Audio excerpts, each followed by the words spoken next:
না, এই ব্যাপারে কথা একটাই, বাংলাদেশের 18 কোটি জনগণ, 18 কোটি জনগণের ভিতরে যদি 11 কোটি জনগণ ফাঁসি চায়, আরে বাকি দান দিতে চাইলে কাম হইব, কেন হইব না?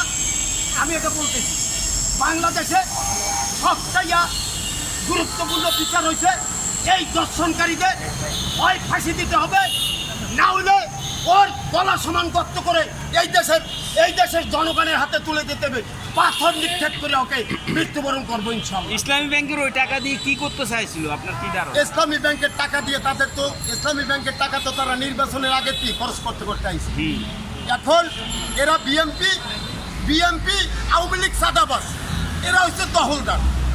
এই দখলদার এখন সংসদে, কালকে সংসদ দেখলাম, তারা একজন প্রধানমন্ত্রীরও সম্মান দিয়ে কথা বলে না। যারা প্রধানমন্ত্রীর রাষ্ট্রপ্রধানকে সম্মান না দিতে পারে, তারা এই দেশের জনগণের সম্মান দিতে পারে।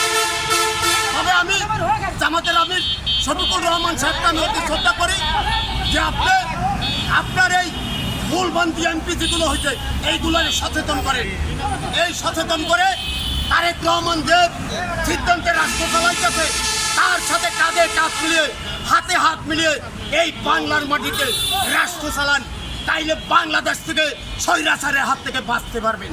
নইলে স্বৈরাচার যদি বাংলাদেশে ফিরে আসে, আমি চ্যালেঞ্জ দিয়ে কইতে পারি একটাও রক্ষা পাইবেন না। আচ্ছা, ওই আরেকটা কথা হচ্ছে যে আপনার মাস ফর গাজা, মানে গাজার ফিলিস্তিনির মুসলমানদেরকে বাঁচাবো, এই যে মহাসমাবেশ করছে একটা দেখছিলাম, আর খালি মিছিল করেছে ঢাকা শহরে মাস ফর গাজা। এখন তো গাজা দূরে, তারা যাইতে পারে নাই, এখন তো ইন্ডিয়া যে আপনার পুশ ইন করতেছে, সেটার জন্য কেউ এই যে মিছিল করে না, এই ব্যাপারে কি বলবো?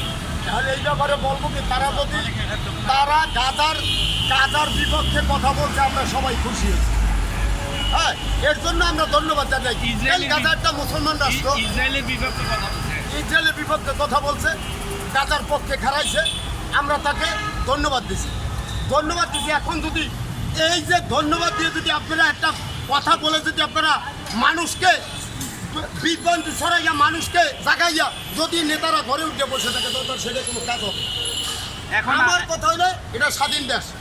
এখন আপনি কি মনে করেন, এখন এই মুহূর্তে আপনি কি মনে করেন যারা ইসলামী সংগঠন আছে জামাত থেকে শুরু করে, তারা ওই যে ভারতীয় সীমান্তে যাওয়া উচিত মনে করেন?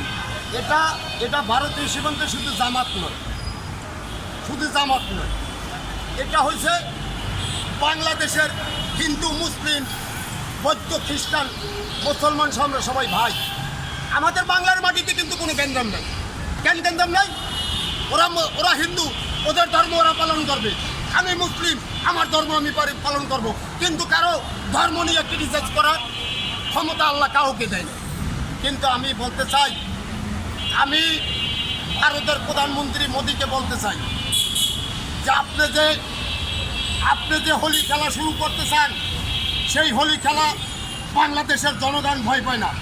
বাংলাদেশের জনগণের ওই লাঠি ছোড়া লাগে না, অস্ত্র লাগে না।